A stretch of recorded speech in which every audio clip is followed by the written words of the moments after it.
These are not the best of times for the opposition of the People's Democratic Party, the PDP, especially in its strongholds. Now, when I talk about the strongholds, I'm talking about the southeast and probably the south-south geopolitical zones, as its rump has been exposed by a whirlwind blowing across the region. Now, this whirlwind has finally blown the death knell for the party with the resignation of political heavyweights and stalwarts within Africa's supposed biggest party, as it was fondly called.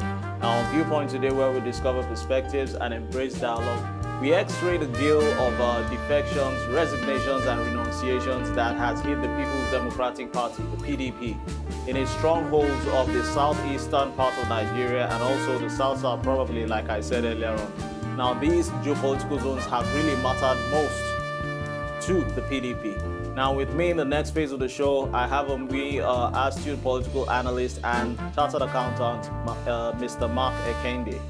Join me in the next phase of the show. But before you do that, you do well to subscribe to our YouTube channel and follow us across various social media platforms.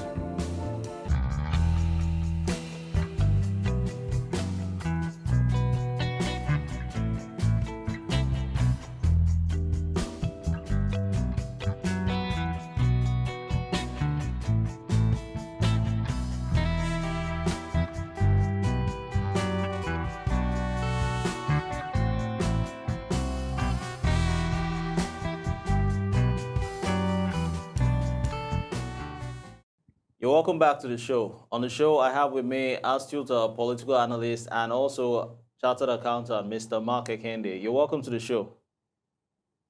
Thank you very much for having me. My Yeah, pleasure. yeah. Evidently, it's been no news about the defections of political parties within Nigeria, but this has become a major blow, particularly in the PDP, which actually emancipated the nation Nigeria from military rule as far back as 1999, up until when it had to rule the country for close to 16 years. Now, what do you think might be the root cause of the recent resignations, renunciations, or defection jamboree of the PDP members lately? Now, particularly in strongholds such as the southeastern part and south-south Nigeria. Okay. Um, Personally, I have been following the trends, and it is, as a matter of fact, it is marveling because the number of people pulling out of the party is so much. It has never been like this in a very long time. I think, for me, for every politician, what they hold very dearly is their personal interest.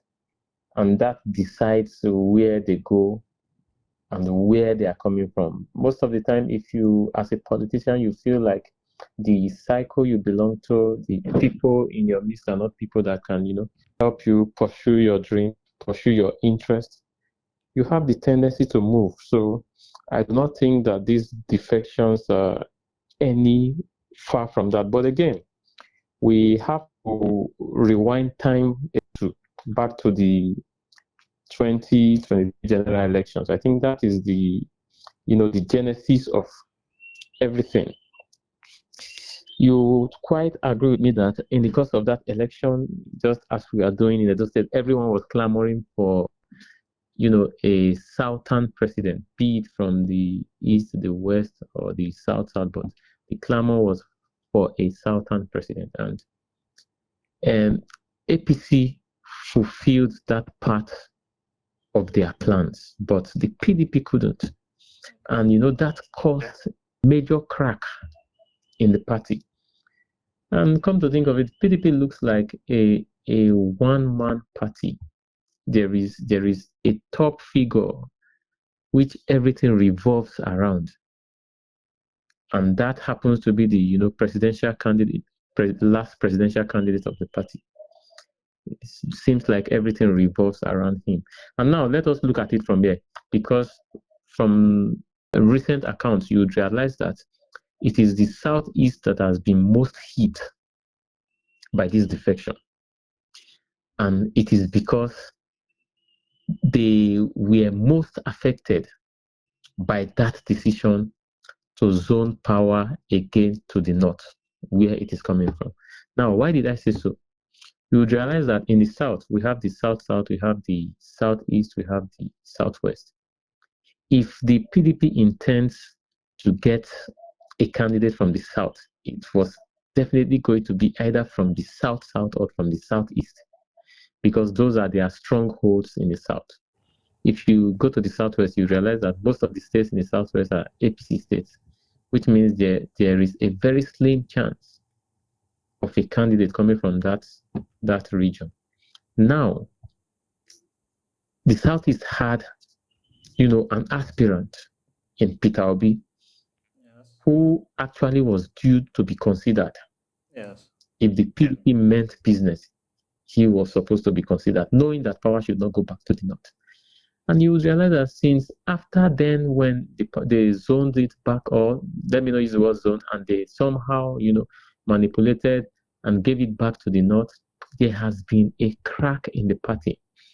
And one thing I will always say is that the fall of every party starts with the inability of leadership to resolve the internal crisis. That's right. The inability of the leadership. When I mean the leadership, I'm not talking about the national chairman. It is beyond him. I'm talking about the National Working Committee.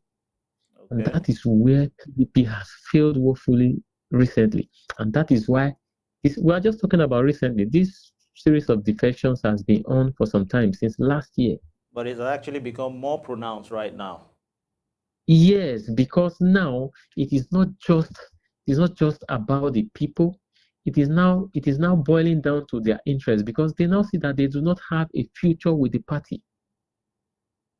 And wherever you think that you don't have a future, you don't have a business being there. Now, if PDP is a serious party, why would they fold their hand and watch a governor of a state leave? A governor who has followership, who has loyalty, who has structure in virtually every ward of the state. Okay, if I may get you right, sorry to cut you short there, if I may get you right now, a former governor now who is actually by name Nyesom Wike, right?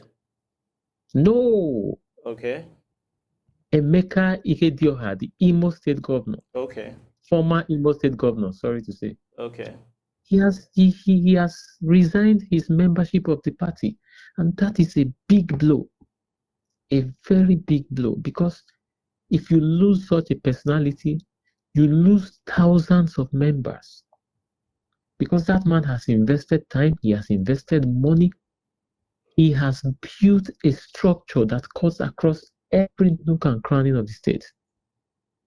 Nobody boasts of a greater followership than a governor. How much more one that just left power not quite long ago? Yes. So I think the National Working Committee is failing the party. And just recently, they held a meeting, a meeting of stakeholders, so to say. And I feel these are things that are coming a bit too late. And to even think that people are still resigning their membership even after the meeting, which means that the meeting did not hold any water. It did not hold any water. We'll come back to the angle of Nyesom Wike. Okay. Of course, he's still in the party.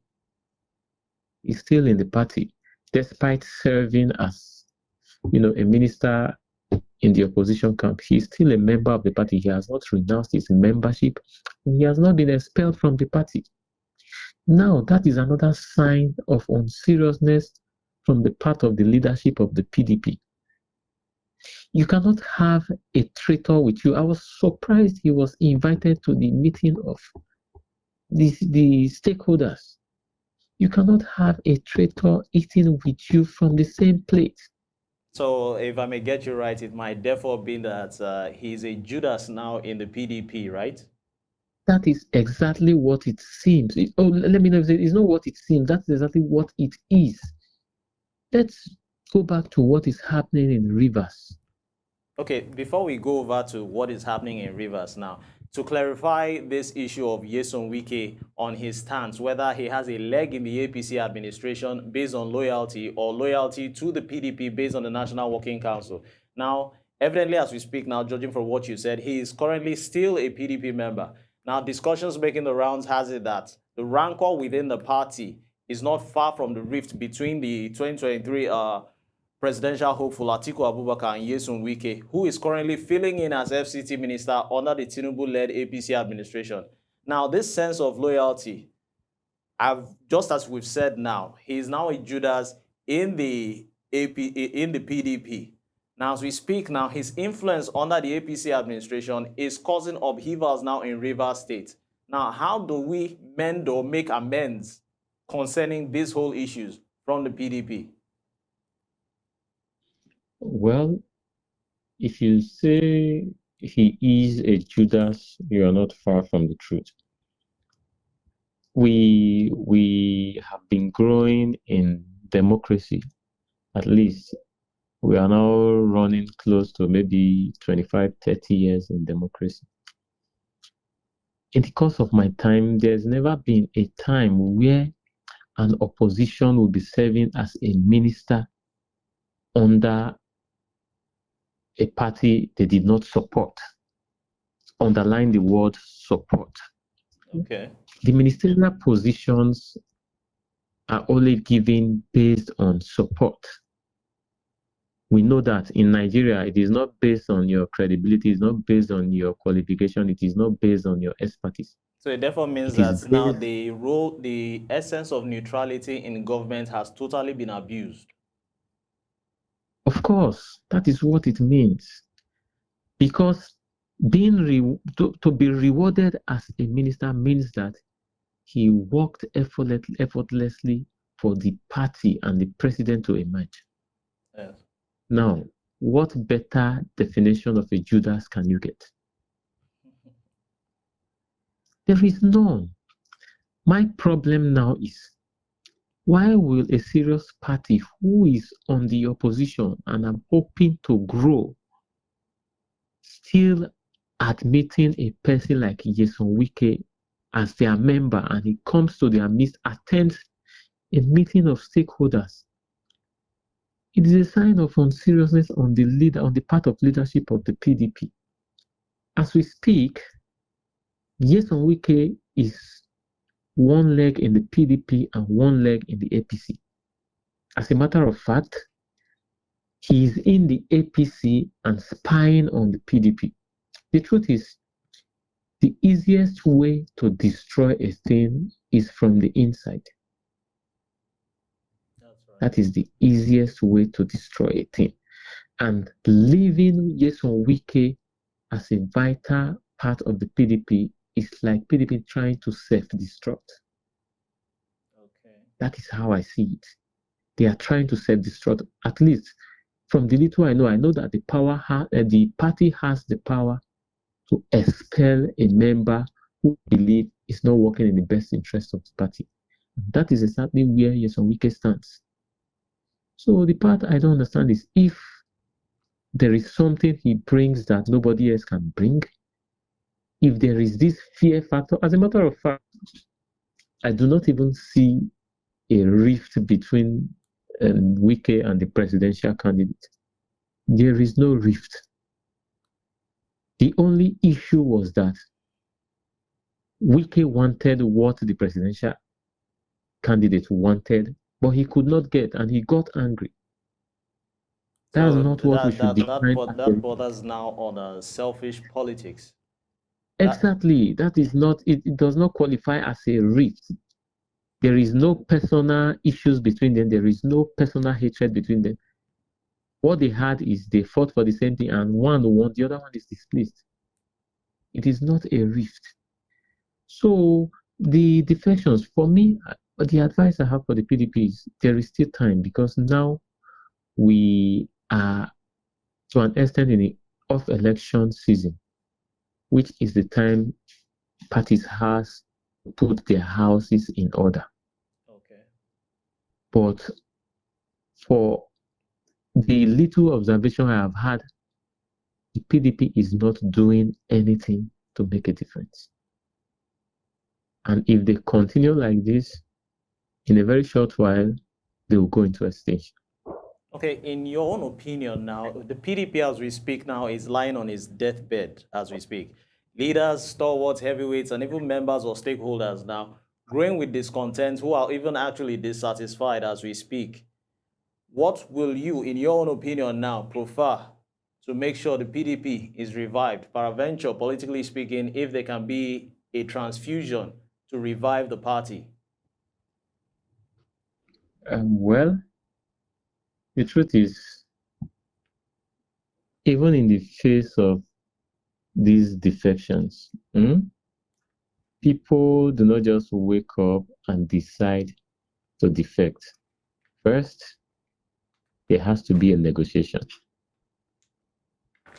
I am coming to your party. What is waiting for me? There is a negotiation. The truth is, it's not as if the defection is one-sided. It is going both ways, but it is lopsided. It is lopsided because more are leaving than those that are coming. Well, like I said, it is all about negotiations. Go out there. If you lose a former governor, the opposition would also have a speaker, a former governor as well. Go after them. These people are targeted. They don't just move on their own. They are pressurized to move either through negotiation, they make them promises, they even give them appointments. See, defections are not just ordinary decisions. That's why I started by saying every politician rather is driven by his interest. Okay. So if you begin to, make offers to people too, they will come. But again, the very first thing I think PDP should do now is try to put their house in order. Even if you don't have what it takes to bring people in, you have what it takes to stop them from leaving. And that is putting your house in order, putting an end to every rift, every disagreement, every pre-election issues. I think they have been badly managed, and that is why it has been affecting the party and it is still affecting the party. If they must make a move that will give them an edge, they have to start putting their house in order now. Okay. We are in the off-election season, of course, but as we speak, elections will hold in Edo and Ondo in September. Of Okay, course, these elections now, which are coming up in Edo State and Ondo State. Edo State is actually a south-south region now as we speak now. yes. And the PDP on its own part has had so many cracks with the ruling party, the APC, has actually capitalized on. Now, what will now be the implications of these squabbles within the PDP concerning the off-cycle elections? Well, that is exactly my point. The the PDP still has a little time to make things right for themselves. Now, I spoke about how they can, foster a national unity. That's on the Okay. bigger picture. Now, there are states that the elections are already drawing very close, like Edo State, for example. And even outside the national issues, there are still that's intrastate issues. These are issues I expect that by now, because elections is just like 4 5 months away, PDP should be handling, they should be resolving. Yes, I learned that they had a meeting and they pleaded with the national vice chairman South South to accept the what's it called, the nomination for the campaign council because he was nominated as a member of the campaign council. So he was advised by the National Working Committee to accept the nomination. Now, it is not just about accepting the nomination. This man has been disrespected, has been sidelined for long. And now you feel you want to resolve the issue, and all you can just do is call on him and tell him, okay, let bygones be bygones and So it's a accept. case of a footballer who just picks up his football boots anytime he wants to use it to make use of on the pitch. And practically, it doesn't work like that, right? Yes, it is one thing to accept, it is another thing to work hand in hand with the people you have accepted to work with. Okay. And that was exactly the case in the last election. The legacy PDP, whose leader is Ganobin, they worked against the party because their interest was not carried along in the course of the primaries. And that was exactly what happened in the course of the gubernatorial primaries. And you think you can just go back to these people and say, okay, let's forget everything, please come, let's work together. And they will just come and work with you. And at the end of the day, after working with you, you still push them aside. That's why I said every interest has to be represented. Okay. If you really want to come to terms with these people, you have to bring something to the table. You have to bring something to the table. I remember the national vice chairman gave an interview expressing his displeasure about the newly sworn in deputy governor after the former deputy governor was impeached. Okay. He said it should be reversed because the newly sworn in deputy governor, as at the last election, was in the Labour Party. He contested under the Labour Party. So it therefore means that constitutionality concerning the PDP was not strictly adhered to. No, it is not a matter of constitution. It is a matter of decisions Okay. by the leadership. Because it seems like PDP in Edo State is now a one-man show. And once he does whatever he wants to do, he feels he can just come and say, okay, let's bygone the bygone, let's move on. But things don't work like that. As a matter of fact, PDP has a very sound candidate in this election. But their greatest undoing will be the internal crisis they have. Yes. And it is like a time bomb Waiting to explode. waiting to explode. So for me, the advice is the PDP should put their house in order. Okay. You cannot imagine as an opposition, you are still having issues within. You are opposing the ruling party, and even within yourselves, there are opposition, there are cracks. Then PDP is not a serious opposition. That is what it means. So they can still put their house in order. There is time. Of course, those who are living maybe at one point in time had once been at the other side before, they came over and now they are living. That is politics. People will definitely leave and people will come. But you have to ensure that you are getting more than you are losing. That is the beauty of politics because it is a game of numbers. And the only commodity they trade in politics is people. Okay. Well, that has been quite explanatory coming from you, Mr. Mark Ekeinde. Thanks for coming on board the show, conclusively speaking. Thank you very much. It's my pleasure. It's my pleasure. All right. We hope to hear from you from time to time. Anytime, definitely. Anytime. Okay. Thank you very much.